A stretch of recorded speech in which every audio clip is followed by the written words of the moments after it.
Hello everyone, welcome back to my channel हौसलों की उड़ान।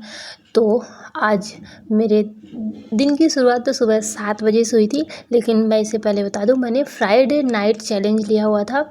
और हाउसवाइफ और मदर की नाइट चैलेंज कैसे गुजरती है मैं आपको बता रही हूँ।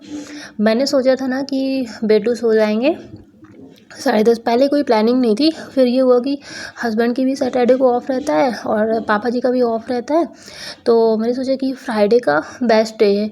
अब तो फिर मैंने सोचा कि ठीक है, मतलब बेटू 10:30 तक सो जाएंगे, 11 बजे से आराम से बैठेंगे, 4 से 5 बजे तक पढ़ूंगी। फिर क्या होता है कि बेटा सोता है 11 बजे। तो चलो ठीक है, थोड़ा सा डिमोटिवेशन हुआ कि यार लेट हो गई, बट ठीक है। फिर अपने आप को समझाया कि कोई बात नहीं, 11 बजे से ही बैठते हैं। बैठना तो 11 से ही था, थोड़े बहुत अपने काम करिए। 11:15 से मैं बैठने की कोशिश करी, है ना। इसके बाद क्या होता है, अब ये माँ की रिस्पॉन्सिबिलिटी तो ख़त्म हुई ना, फिर आती है हाउसवाइफ की रिस्पॉन्सिबिलिटी। हस्बैंड गए हुए थे बाहर, जब वो बाहर जाते हैं थोड़ा सा लेट ही आते हैं।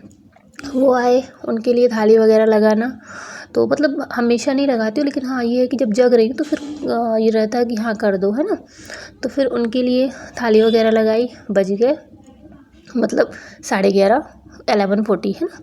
इसके बाद हमने सोचा, फिर थोड़ा सा डिमोटिवेशन आया कि यार मतलब कितना लेट हो गया, अब तो इससे अच्छा सो ही जाती हूँ, है ना। फिर माइंड में ये भी आया कि यार सो जाना तो ठीक है, लेकिन जीवन भर सोते ही रहेंगे। अगर हमने कुछ करने का सोचा है तो हमें कुछ करना चाहिए। अगर हम ऐसे सोचेंगे ना, ठीक है मगर 2 घंटे 3 घंटे का समय मिलेगा, लेकिन हमें करना है। क्योंकि देखो क्या होता है ना, अब मेरा जो एक्सपीरियंस है, मैं उस एक्सपीरियंस के अकॉर्डिंग कहूँगी कि आप लोग भी चैलेंज लेने की कोशिश करिए नाइट में। इससे पता है क्या होगा, इससे आपकी जो एनसीईआरटी है ना, और एनसीईआरटी का ना वही टॉपिक पढ़िए जो मैंने आपको सेलेक्ट करके बताया है ना। तो वो, क्योंकि वो ना पूरा सिलेबस के अकॉर्डिंग मैंने किया, मतलब जो सिलेबस में है ना, टोटल वही है ना, इधर उधर का कुछ भी नहीं है। तो मतलब क्योंकि अब देखो समय कम बचा है, अब हमें वही टॉपिक पढ़नी चाहिए जिससे कि रियल में क्वेश्चंस ज़्यादा से ज़्यादा पूछे जा रहे हैं ना। तो क्योंकि अभी हमें ये भी पता नहीं है कि 2 पेपर होंगे कि 1 पेपर होंगे, उस हिसाब से हमें वही चीज़ें पढ़नी चाहिए, डीप लेवल में लेके चलना चाहिए जो कि ऑथेंटिक हो, है ना। तो मैं फिर क्या करी, 8th क्लास का मैंने चैलेंज लिया था कि मैं एनसीईआरटी का 8th क्लास का कंप्लीट करूँगी, है ना। जिसमें से मेरे 1st, 2nd, 3rd कंप्लीट हुआ, और 7, 8 और 12 चैप्टर कंप्लीट हुए मेरे। मैंने फिर पहले नोट्स का नहीं सोचा था, लेकिन फिर जब मैं पढ़ने लगी तो मुझे समझ में आया कि मुझे शॉर्ट नोट बना लेनी चाहिए। इसको मैं रिवीजन करती रहूँगी, बुक कब पढ़ूँगी तो फिर बहुत ज़्यादा टाइम लग जाता है। तो वो शॉर्ट नोट मैंने सोचा कि मेरे लिए भी हो जाएगी और आप लोगों के लिए भी हो जाएगी। मैंने टेलीग्राम चैनल पर अपलोड भी किया है कुछ नोट्स।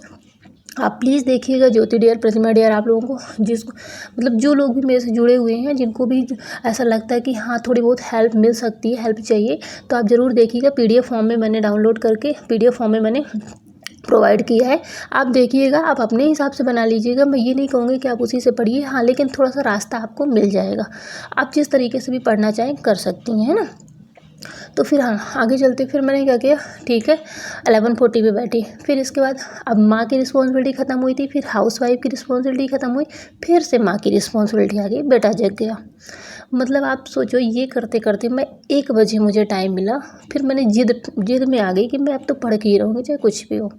फिर 1 बजे से मैं बैठी पढ़ने, और उसके बाद से फिर डिस्ट्रक्शन नहीं आए।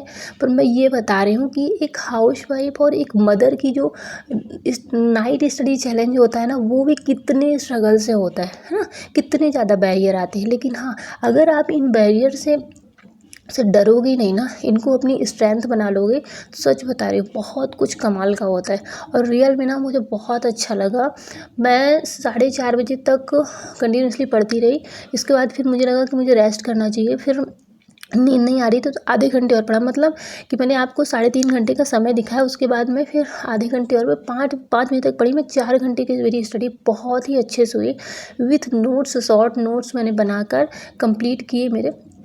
मैंने बताया ना कि मतलब 2-3 चैप्टर बस मेरे बचे, जो कि मैंने डे में अभी कंप्लीट कर लिया। डे का मैंने कुछ सूट नहीं किया फिर, क्योंकि नाइट का मैंने ऑलरेडी सूट कर लिया था। फिर डे में थोड़ा सा मुझे ये चाहिए था कि हाँ मैं सुकून से पढ़ लूँ, है ना। क्योंकि जब वीडियो शूट होता है तो कहीं ना कहीं थोड़ा सा ध्यान इधर उधर भटकता है, तो मैंने फिर नहीं शूट किया। और तो बहुत ही अच्छे से स्टडी हो गई। और इससे पता है क्या होता है, इससे होता ये है कि एनसीईआरटी का जो सिलेबस है ना वो हमारा कवर होता चलेगा। ये चैलेंजेस से आप वीक में एक बार एक ही दिन लीजिए, है ना। तो ये चैलेंजेस से ना हमारी ये एनसीईआरटी कंप्लीट होती चलेगी। और जो हमारे एमसीक्यू पीवाईक्यू ये प्रैक्टिस वाला है ना, ये हम डे में आराम से करते चलेंगे डेली के उसमें, है ना। तो बहुत अच्छे से स्टडी हो जाएगी। अभी जो बचे हुए समय जो मैंने अपनी अपनी स्ट्रैटेजी बनाई है वो मैं बता रही हूँ कि मैंने सोच रखा है कि मैं जो ये चैलेंज लिया करूँगी नाइट चैलेंज, इसमें मैं टोटल एनसीईआरटी कवर करूँगी। और इसके बाद जो बाकी दिन जो मेरे रहेंगे उसमें मैं पीवाईक्यू देखूँगी और टॉपिक वाइज एमसीक्यू लगाऊंगी, जो कि मैंने प्रैक्टिस के लिए बताया है कि कुछ सीडीपी बुक से करती हूँ। इसके बाद ईवीएस मैंने सत्यादि शर्मा से लिया है। मैथ के लिए मैंने सत्यादि शर्मा को ही लिया है। हिंदी के लिए मैंने तांडव क्लासेस लिए, है ना। मैं मतलब परचेज़ नहीं किया, यूट्यूब का बता रही हूँ आपको, है ना। तो ये मतलब अच्छा है यहाँ से, है ना। यहाँ से अच्छी खासी टॉपिक वाइज मतलब हमारा पूरी तरह से प्रैक्टिस हो रही। तो ये जो समय रहेंगे ना इनमें हम टॉपिक वाइज प्रैक्टिस करते रहेंगे। और इसके बाद हम संडे को फुल मॉक टेस्ट लगाया करेंगे, तो उसमें अपने मार्क्स का पता चलेगा। और बता रहे हैं ना, ये मतलब जो स्ट्रैटेजी है ना, अगर हम पूरी तरह से फॉलो करेंगे तो बहुत ही अच्छा रिजल्ट आने वाला है इसका। तो मैं तो ऐसे ही करने वाली हूँ, आप लोग कैसे करने वाले हो प्लीज़ कमेंट करके बताइएगा। और हाँ, ज़्यादा से ज़्यादा लोगों तक शेयर करिए ताकि मेरे 50 सब्सक्राइबर हो जाएँ और हम लोग और लाइव आके भी स्टडी कर सके। लाइव चैट में क्या कि बहुत सारे डिस्कशन, बहुत सारे क्वेश्चंस होते हैं जो हम चैट के माध्यम से नहीं कर पाते हैं, तो वो भी कवर होंगे। और हाँ, प्रतिमा डियर का एक क्वेश्चन था कि मैं संस्कृत को कैसे इम्प्रूव करें। तो मैं अभी संस्कृत में एक गंगा चैनल करके है, आप देखिएगा, वहाँ से मैं संस्कृत गंगा करके है, वहाँ से मैं अभी संस्कृत पढ़ रही हूँ। और पीवाईक्यू के लिए वही है कि आप सत्यादि शर्मा को फॉलो कर लो, किसी भी चैनल को कर लो, तो हो जाएगी उससे आराम से प्रैक्टिस, है ना। तो मिलते हैं नेक्स्ट वीडियो में, टिल देन बाय बाय।